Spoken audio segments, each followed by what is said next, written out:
The following is a project of our nonprofit newsroom. Support Midcoast Morning and local community-centered journalism today by signing up to be a monthly sustaining donor at chly.ca/donate. It doesn't take much money to support local news. Hello and welcome to Midcoast Morning. I'm Joe Pugh. The provincial snowpack is extremely low, according to BC's Ministry of Water, Land and Resource Stewardship. Today on the show, we'll dive into what that means and what the situation is here on Vancouver Island. Also on the program, with the summer tourism season just around the corner, we'll hear how Tourism Vancouver Island has rebranded and shifted its focus towards sustainability. We begin, however, by unpacking the situation with the snowpack. I got in touch with Jonathan Boyd, a hydrologist with the BC River Forecast Centre. What exactly is the snowpack? Oh, yeah. So the snowpack has the measurement of the snowpack across the province is dated back to the mid-1930s. And the science of snowpack measurements began in the early 1900s by a fellow named James Church, who is located around the Lake Tahoe area. And it was really in response to trying to figure out the water supply that would be available in the summertime based on the snowpack that's in the mountains. So it's pretty easy to measure the snow depth, which is just 50 centimeters, or when we have a deep snowpack, it can be in meters. But that's not necessarily what's reported. What we report is the snow water equivalent, which is how much water does that snow equal. And a dense snowpack might actually have more water content in it than a bit of a deeper snowpack that's quite fluffy and light. The best way to think about that is if you were to, say, melt the amount of snow in, say, a bucket, what you end up getting with the liquid content is the snow water equivalent. And that's more important to us, whether it revolves around flood forecasting, drought forecasting, water supply management purposes, to know the actual amount of water content that's in the snowpack versus just the depth itself. And then part of the challenge is that it is so variable, the snow, that 10 measurements are made over, it could be a span of 20 meters or maybe even upwards of 100 meters. So 10 measurements are done and then it's averaged out for that particular snow survey area. So you talked about the snow water equivalent. I think obviously intuitively everyone can get a sense that there's going to be a correlation between the amount of snow and the amount of water it will melt into, and that probably bodes favorably in people's minds for less drought if there is more water. But is it as simple as that? It's not quite as simple as that, but certainly from an island perspective, the snowpack is very low. For the recent bulletin, we did use the term extremely low for the province, and that is the bigger story, is that the province itself was at 63% of normal, and there were at least 28 stations spread out through the interior and the north that were at record lows for this year. It wasn't necessarily for the island or the south coast, lower mainland. The snowpack is below normal. Vancouver Island at 49% for this year, less than last year, which was below normal for April 1st at 76% of normal. But it was actually 2015 where the snowpack for the island, the south coast, lower mainland, was extraordinarily low. In 2015, Vancouver Island was 15% of normal. And that was the year that it actually was a worse drought for the island in 2015, just because of the sheer lack of snow. So if we don't have snow, of course, it does set us up for a greater risk of drought. And there have been years where the snowpack is relatively healthy. By the time we got to May 1st last year, the snowpack was actually fairly close to normal for the island, just because it was a relatively cool April. So much depends on the weather conditions as we move into the spring and summer. And every year is dynamic. Every year is different. So it is possible that we end up with a relatively cool spring, a delayed melt in the snow. We could even still see snow accumulation into May. And then also, it just depends on what the overriding weather patterns are going to be through the June, July, and August period. So if people hear this 49% of normal snowpack level on Vancouver Island, given you just mentioned, 1 year it was 15% of normal, what do you think people need to be cognizant of? Well, what is the impact of this likely going to be? Yeah, it's all relative to every individual location on the island. Say I'm based in Victoria and the Souk Lake watershed primarily relies on rainfall to fill up the reservoir there.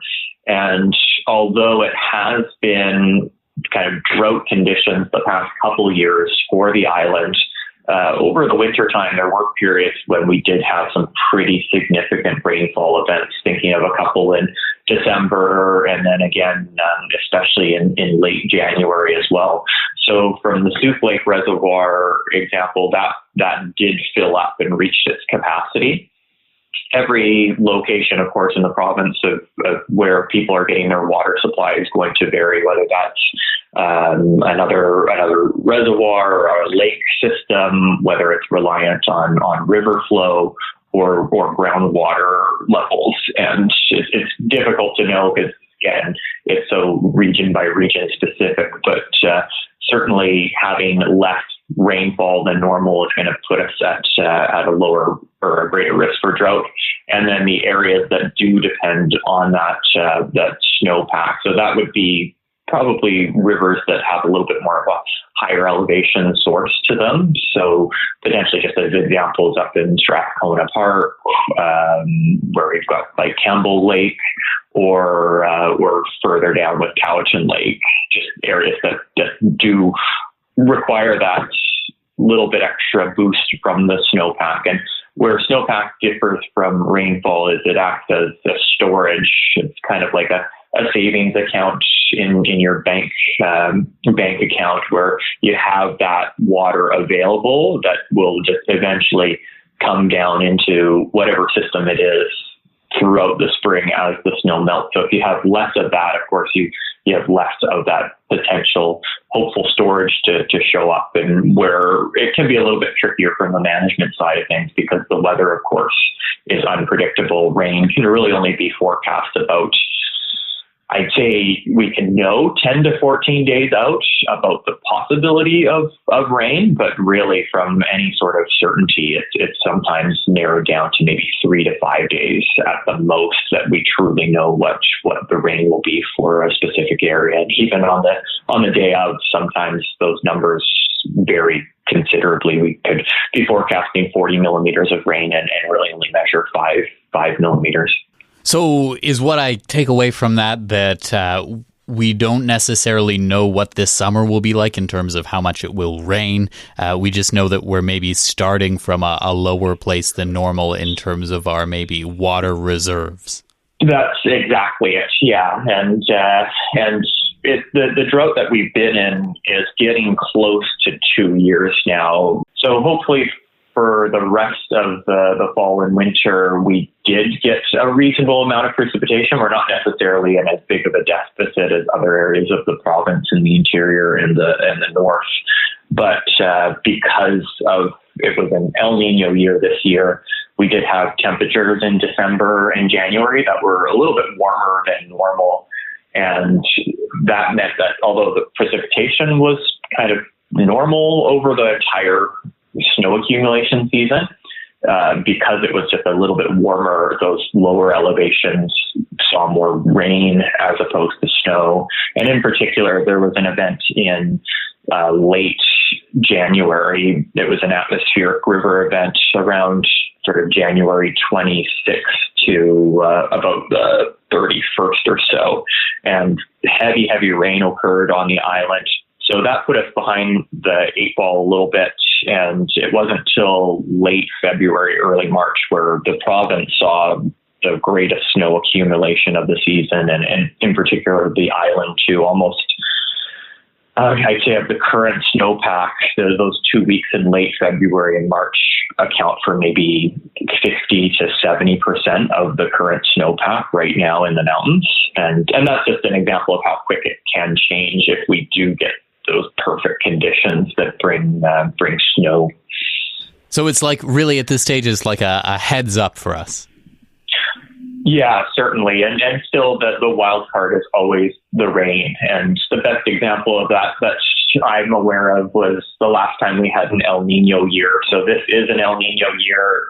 El Nino is a sea surface temperature anomaly at the equatorial Pacific, essentially just off the coast of like Peru and Chile. And when it's an El Nino year, those water temperatures are a little bit warmer. But just the interesting thing is because it's such a widespread area, it does eventually impact overriding weather patterns across the globe. So different areas of continents and such will experience different weather phenomena. And when it's El Nino for BC, it typically leads to warmer than normal winters and early springs. Sometimes it can be drier than normal. There have been one or two examples where we've had some like extreme snowfall events in El Nino years, so it's not always a guarantee. But this year is kind of following the El Nino trend. The last time we had an El Nino season, it was in 2019, and the snowpack was low for that year. I can slowly track it down here just online. But in 2019, we had a really, really warm May and a rapid melt on a snowpack that was relatively shallow, and flow levels were extremely low once we got into June. June was dry and warm right up to the end of the month, and then everything changed. It often got cold and wet. It was the last summer before the pandemic hit, and it really was a summer. The joke amongst everyone, whether it was in the professional field or just family and friends, was that we were waiting for summer to eventually arrive. Yeah, I see April 1st, 2019 for Vancouver Island was 66% of normal. So a little bit healthier than this year, but not necessarily that much healthier from a statistical standpoint. So we can be saved by a wet summer, and 2019, the province is gearing up for it to be potentially the worst drought season. It didn't happen. The BC Wildfire Service was prepping for it to be the worst wildfire season. It really was a really quiet wildfire season in 2019. Jonathan Boyd, thank you so much for taking the time to speak with me on this. Oh, yeah, you're welcome, Joe. Jonathan Boyd is a hydrologist with the BC River Forecast Centre. Midcoast Morning is made possible by the Community Radio Fund of Canada's Radio Meters program and listeners like you. Support Midcoast Morning and CHLY's nonprofit newsroom today by becoming a sustaining donor at chly.ca/donate. Local news can't survive without your support. Another way to help us out is to share this show with your friends and tell them why they should support us. Finally, if you're listening to the podcast edition of Midcoast Morning, go and give us a positive review on Apple Podcasts or whatever podcast feed you use. It helps people find us. Spring is in the air in Nanaimo, with restaurants along the harborfront opening their doors for the year and peak tourism season just around the corner. One Vancouver Island tourism organization is 2 years into a major shift in how it defines success. After more than 60 years as Tourism Vancouver Island, the group changed its name to 4VI and transitioned from a traditional destination management organization to a social enterprise with a mission to ensure that travel is a force for good for Vancouver Island. I got in touch with 4VI Vice President Brian Kent and asked what's on the horizon for tourism this season on the island. In the Mid-Island region, there's a lot of interest in growth, specifically for Nanaimo. Hello Ferries from Vancouver has been really successful and really great in the opportunity for people to have foot passenger traffic to Metro Vancouver. And then, returning this year is obviously the cruise industry with a few ship calls into Nanaimo. So some things coming up this year, but, we always see that spike, that peak in July and August.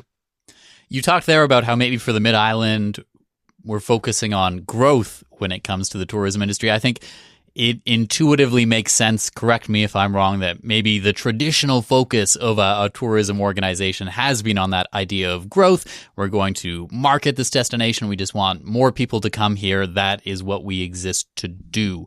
How has that maybe changed for your group as you've shifted focus to be a social enterprise? Yeah, our focus here is, businesses being in the black, businesses making money, growth is good. But as we look at those pillars of social enterprise, what is your impact for your business on cultures in the region? What are you doing to support and maintain and regenerate the environment? How are you working with communities? And we're at the regional level for Vancouver Island, but when we have conversations with individual businesses or with communities, those are the conversations that we want to have. We want to make sure that as we welcome people to this region, and it's a great region to visit and spend time in, are we focusing on a traveler that will think about shopping local? Are we focusing on a traveler that will think about visiting midweek rather than the weekend, or in the shoulder season rather than the high season? And that principle, that approach to sustainable tourism as a term, is really our focus. So, grow, make your money, but look at how your impact is being measured beyond your bottom line. And our focus as a social enterprise is, as we generate surplus revenues, we'll reinvest them back into the Vancouver Island region. But we would encourage other communities and other businesses to take this lens of sustainable tourism and really apply it. Can you give me maybe some examples of some of the projects that, when you are reinvesting these funds into Vancouver Island, what kinds of things are you reinvesting them into? Yeah, we're just entering into the third year as a social enterprise, and so the first year primarily the investment was back into the organization as the structure changed, and we looked at how we were going to do things differently and how we were going to build on things. And so in that time, we actually achieved biosphere certification for the organization as well as the Vancouver Island region. And that's a really rigorous international certification with over 160 various measures that you have to meet and continue to meet year over year. Ourselves and the other regions within the province are biosphere certified, as is Destination Greater Victoria for the South Island area of their communities as well. But we've taken that biosphere program and brought it to other communities in the region. So right now, Tofino and Cowichan are in a commitment phase for biosphere through the work that we're doing with them. And then we're also going out to work with businesses on their own individual commitments and certifications. In addition, in the first and second year of 4VI, we actually did a carbon audit. So what was the greenhouse gas emissions equivalent for tourism for the Vancouver Island region in 2019, and reported out on that. And with that carbon audit, that measure, the question had been asked when we found the equivalent of cars on the road per year and what that total greenhouse gas emissions would be from visitation to the region.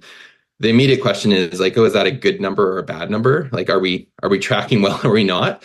And our response to that is, well, we don't know, because we've never done this before. We've never measured the carbon impact at this regional level before. But now that we have this baseline number, we've actually created a climate action strategy and a climate action plan for the period to take us to 2030. So those are a couple of the areas where we've really focused on the environmental sustainability side and working with businesses and communities to try and move that needle. We as 4VI can't reduce the carbon impact of visitation ourselves. The focus for us is to strengthen and build partnerships and work with individual businesses to see where they can reduce. One of the most interesting things that came out of that was the the percentage of greenhouse gas emissions attributed to food and beverage, which was significantly higher than I think we had anticipated. But there's so much opportunity when you're working with the food and beverage sector, because anytime a restaurant or an accommodation provider can reduce their costs, it's better for them. And reducing costs often relates to reducing carbon output. On the cultural side, in the last couple of years, we've actually been working on the West Coast with the Tloquit Nation with allied certifications. They have a tribal parks program. So if you're not aware of where the Tloquit Nation is, it's just adjacent to the town of Tofino.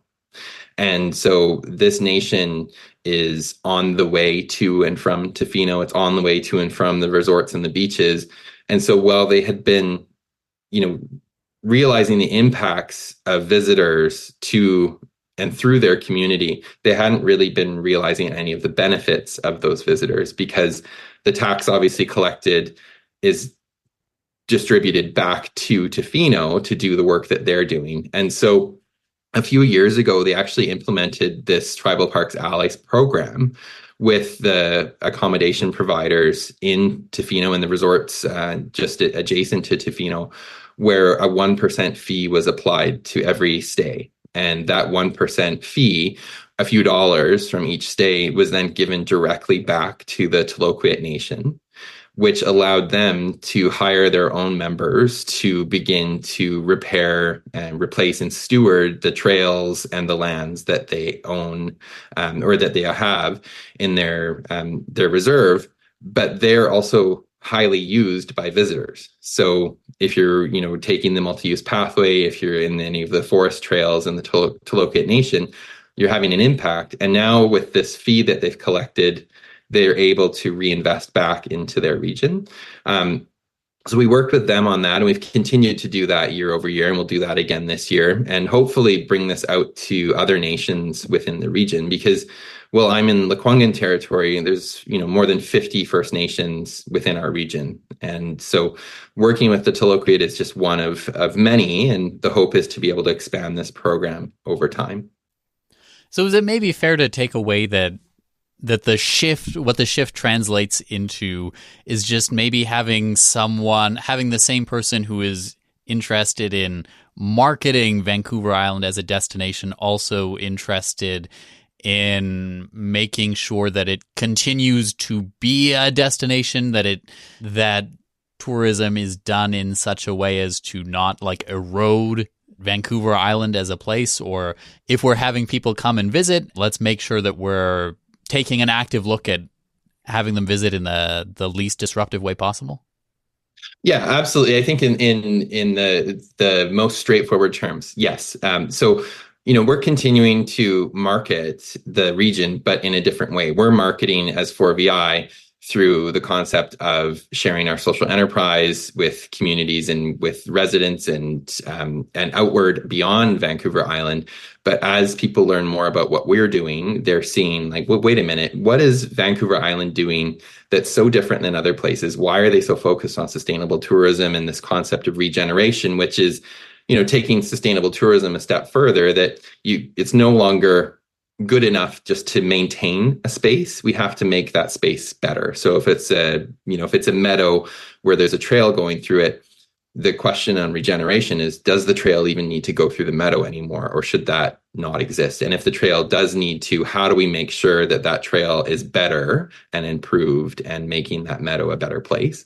The focus isn't on saying no to visitors or discouraging them to come. It's really trying to attract the visitor that appreciates how special this place is, because the 870,000 plus people that live in the Vancouver Island region are actually the constituents of our organization through our governance model. So we, as 4VI, are beholden to the residents. That's who we think of when we're looking at working with communities and businesses to have conversations about sustainable tourism. And as that focus on driving the visitors coming, people choose this place because it's special. So we need to make sure that it is special and stays that way.